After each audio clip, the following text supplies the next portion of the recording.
All right, hello everyone, and welcome to the first Techknow podcast. I hope everyone's having a great time so far. My name is Louis, and I'll be hosting this for you. Now, just a shout out again. So Bose and X2O are sponsoring this particular podcast, so thank you very much for that. And just to intro our guests, so we have, midway through a drink, we've got George Tilbury from Consensus. A small, medium enterprise, but hoping to really try and disrupt the market, prove our worth in the design and build market, offering turnkey solutions. Yeah, thank you. And we've got Nigel from Bose. Yeah, Nigel Peacock from Bose, professional. It's probably a name most of you are familiar with in your homes, but there is a professional side to the business as well. We do commercial installations from anything from cafes up to stadiums. It's great to be here today and provide all this kit. So that's very much it. Yeah, thank you very much. And we've got Nick White from X2O. Yeah, hi. I'm Nick from X2O. We're at the back if you want to come and see us.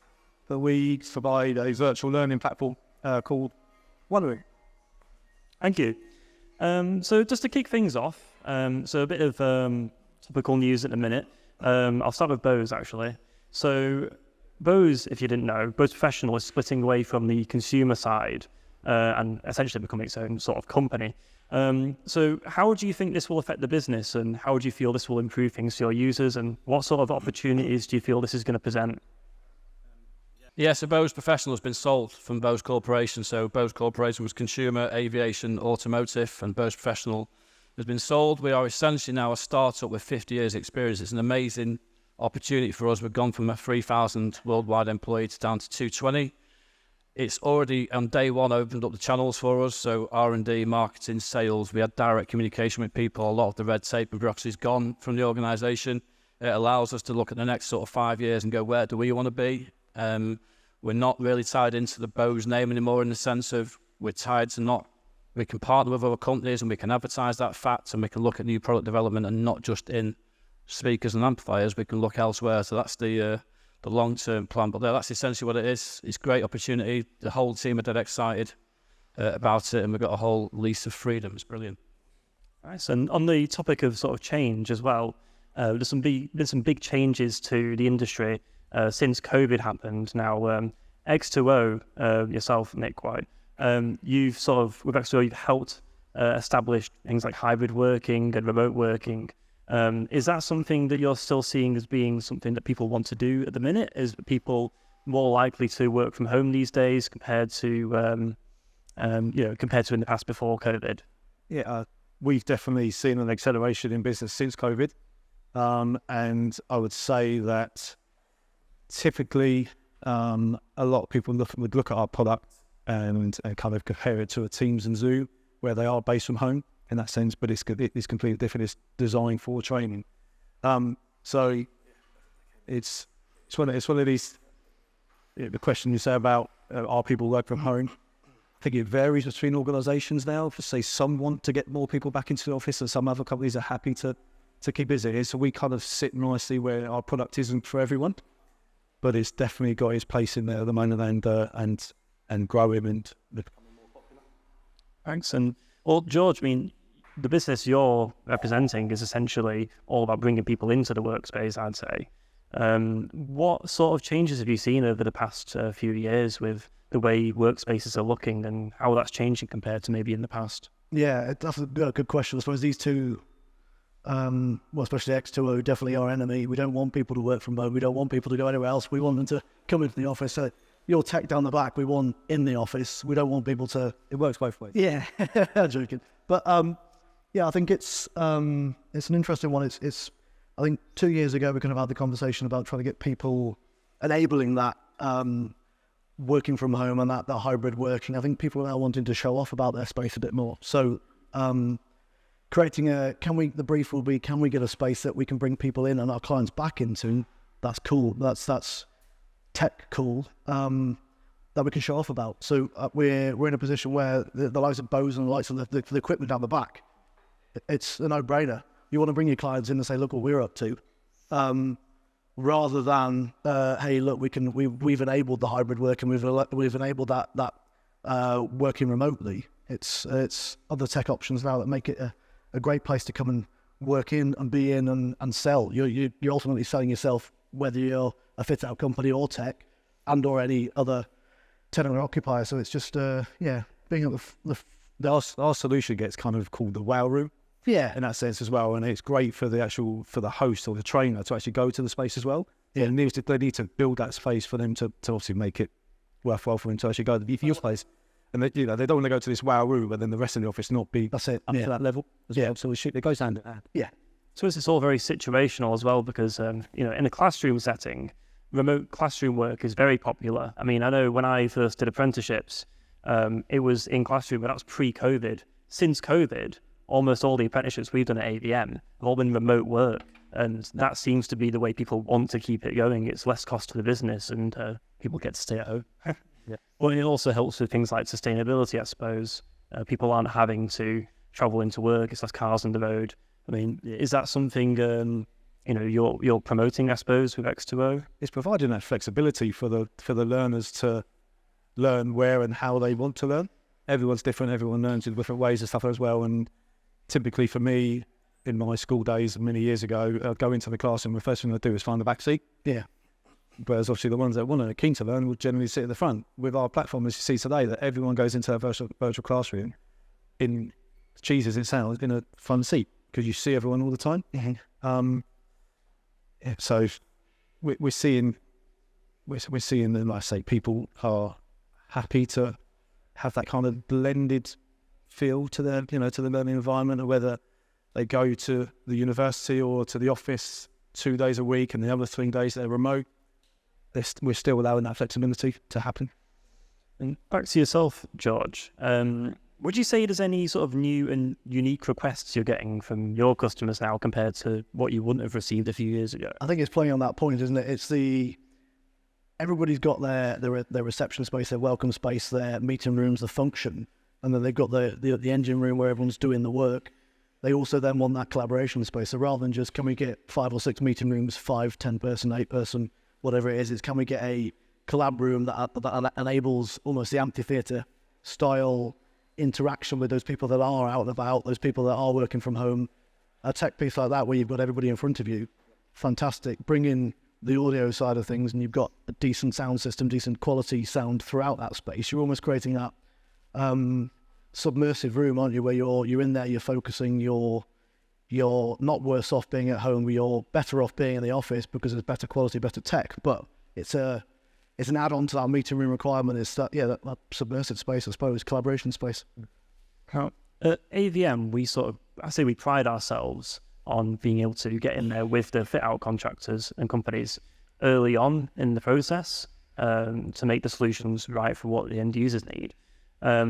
So, Nigel, with the audio side of things, at what stage of a project is it best to be involved, and when does that need to be considered? Easy answer to that is right at the beginning. We need the client in the room, the actual end user, the management team. If it was this hotel, for example, we want the management team in the room as well, because they're the ones using the system at the end. The elusive architects and consultants among us, they were hard to contact sometimes, but if we get in and everybody's in that room, the system gets designed as it needs to be used at the end, and it's not an afterthought for us. We often get come right at the end, and then an architect designs a lovely space, and we rock up with big black boxes and say, where are these going? And so if we've got that whole design brief right at the beginning, what's it going to be used for? How does it need to look? What are you actually doing in that space? Is it a cafe, or is it going to be a disco at night? We need all those questions answered at the start, and if we can get that done right at the beginning and get in a room, then it's perfect for us to get that. And everyone's then aware of the expectations of the design, of the cost, and it's not a sudden surprise at the end when we say, well, 20 grand, please, and the builder goes, on left, I need the tills. It's that kind of, right at the beginning, simple. I mean, I think in the past, there's definitely been struggles with previous architects we've worked with, where we get called in last minute, and things have already set in place where we can't change the situation, and you kind of have to adapt around it. But fortunately, working with companies like Consensus, George, we're able to we're able to get in there nice and early. And would you say you're definitely seeing the benefit of that now? Yeah, and I think if we're linked to the architects and designers at the beginning, they've got their vision, they've got their brief. It is all about look and feel at the beginning, and that's the difficult mindset change. I think we the value I see is the value taking it away from us, from Consensus's point of view. If we can give if we can make that introduction from AVM straight to our client or vice versa, we want to be involved. We want to watch. I don't want to get involved in the detail because we're not the experts. You guys are the industry experts. You're going to follow those trends. Keep us involved because we want to make sure it's designed in and effectively designed in. But the idea being, you're setting a brief. You're creating milestones for the tech to follow the design. So architects, designers, they focus on what's good and what the client wants and how it's going to look at the end. You don't want to see a lot of the tech anyway. The TVs is the only bit you really want to see. Everything else needs to suite in nicely and be coordinated. So get architect and AVM on the same page at the same time, talking to the client, doing what they need to do.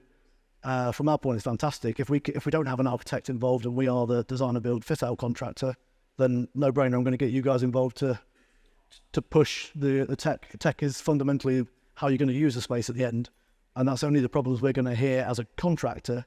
You can have a great scheme, but if it doesn't function at the end, we're only going to end up back in problems again, aren't we? So, just on that point, and with the new company that we're now moved to, one of the things that myself and Andrew and colleague Jake there get all the time is issues like that. And if we can design this in our whole ecosystem, we sell speakers and we sell speakers and amplifiers. We also sell software, and we can tie all that ecosystem together right at the beginning. And not only do we get a system design, we can then actually start looking at getting your specifications, and it can translate into that very, very easily. And our document just gets printed, for example, that makes when AVM come to us for design, we can do that, and they can just include it in their project brief or design. That's where we're aiming for, is to have a one-stop solution, and get that sorted right at the beginning. And on the topic of sustainability, I mean, we've talked sort of briefly with X2 about, how you're allowing hybrid work and just less cars on the roads. That's, makes a sustainable solution for businesses to adopt. I suppose with Bose, your products are very, they last. So people are having to, constantly replace their amps and things. They do tend to last for quite a long time. So that makes your product sustainable. And what kind of considerations are there on the design and build side with sustainability? Is it something that gets brought up a lot with your clients? Is it something they're interested in? How would you put that forward to them? From a overall design point of view, from a tech point of view? Generally, yeah. I think any business that's going to approach us that isn't focused on sustainability in a way is behind the times anyway. So everyone's going to have that at the forefront of their mind. I think from a product point of view and a product specification point of view, it's always a focus. I think from a tech point of view, I suppose we just assume that big names and big brands are pushing the sustainability as far as it can go from your point of view, because you're ultimately going to sell that product and you want to promote yourself as being sustainable. From our point of view, I suppose that's an assumption from the end user. I think it's the reliance on the tech doing what they need to do from a sustainability point of view in terms of standby shut-off, being low energy, be energy efficient and all sorts. So we, I suppose, don't focus on a tech point of view a lot, but if the tech can then provide you with stats and information and feed you back with energy use, hey, you left us on, or this is the energy you wasted, or don't worry, we've turned your lights off, we've turned your TVs off, we've turned your speakers off, no one was in. That's, I suppose, something that we need to get better at. So I suppose you're interested in analysing the data, what you're using and how you can improve upon the consumption in the office spaces, I suppose. Yeah, that's bringing the employee on the journey, isn't it? So let's not just assume employers and the people setting the brief for us are the ones that should be responsible for sustainability. They're the ones obviously ultimately controlling the purse strings and ultimately setting the brief. It's their baby, but the employees then get involved from a understanding of what that tech is actually doing in terms of the usage and the wastage. So yeah, if there's ways of proving and offering everybody in the business an understanding of sustainability in the whole life cycle of that scheme, that's where I think the next breakthrough. Perfect, thank you. Now, we've got a couple of people in the audience. Jack, Jay, are you around somewhere? Give us a wave. If anyone's got any questions they'd like to ask those on our panel, feel free to hand the mic. Not about my photo, because that was 6 years ago. I'm older now.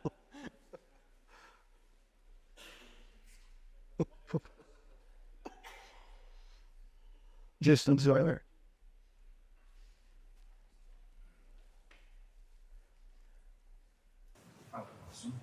Okay, we'll start with James while we're setting things up then. This one's for Nick, actually. Hi, Nick. Could you talk us through a little bit around the use case of X2O as a platform and what it can provide for end users? Yeah, absolutely. Yeah. So X2O was initially designed to go into universities. So our very first customers prior to COVID were always university customers, and every university would have a slightly different use case, different subjects they want to teach. Might be in the business school, that sort of thing. And then, let's say, COVID happened, and for about 2 years, we were busy doing quotes and demos and stuff like that as well, without officially getting them orders over the line. And people were obviously forced to use Teams and Zoom for meetings, for training, for whatever as well. And then suddenly, kind of over time, things started to develop where they're not kind of offering that training kind of outcome that they desire. So they started looking at something else, and then all them demos and quotes that we've done then started to come into fruition. And I'd say probably the last 2 years has been really, really busy in the corporate space. So, some of our key customers are looking at kind of management training. They might be looking at kind of health and safety training, new starter training and stuff like that as well, where they might be getting employees from all around the world to join this company, where they don't then have to travel to do their kind of onboarding. On site, they can do it remotely via our session, where it then delivers a more engaging experience for the end user, but also allows the trainers then to deliver a trainer session in the same way they would do as if everyone was actually in that space as well. So yeah, so use cases, James, it varies and differs so much, right? Yeah, so that's fine. Thanks for that question. Have we got anyone else?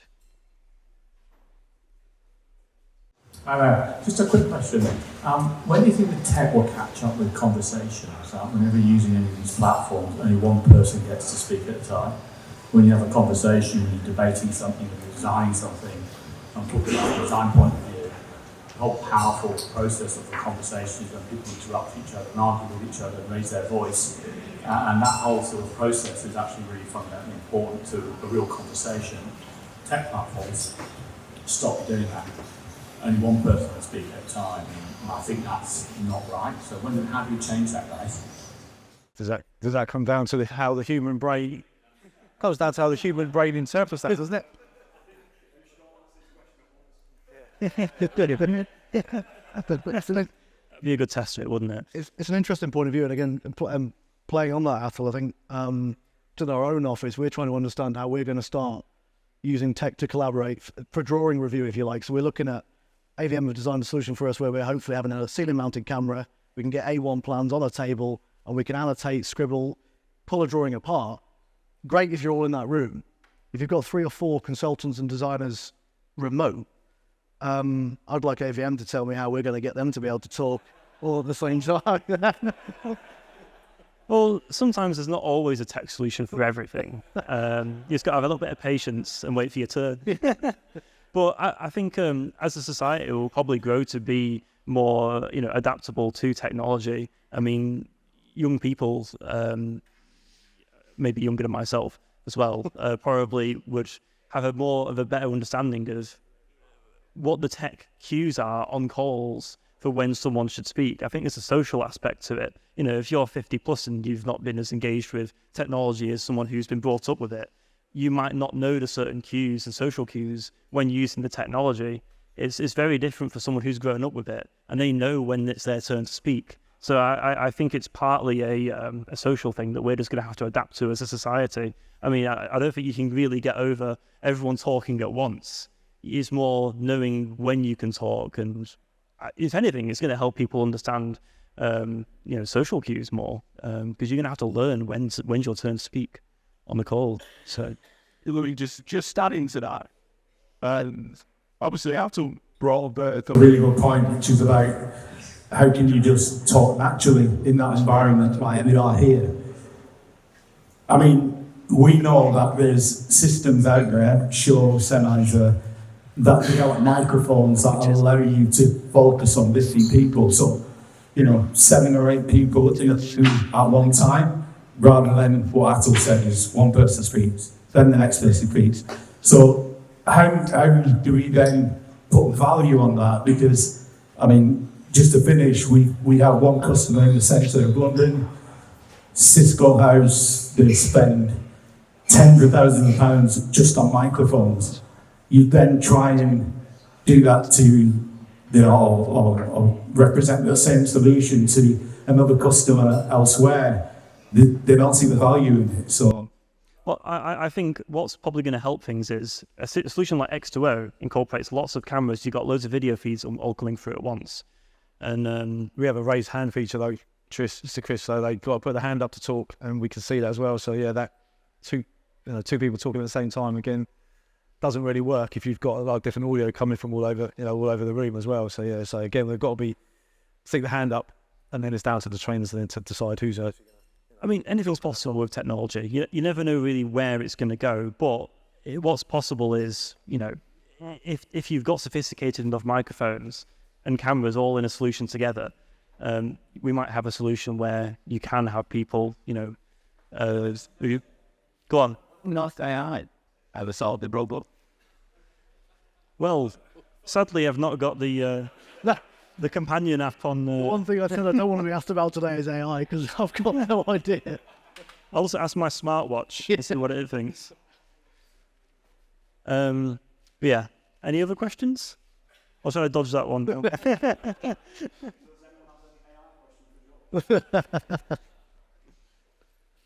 Well, if that's it, unless anyone's got another one, then thank you for being on the panel, and thanks again to our sponsors, and thank you for joining us. Very good.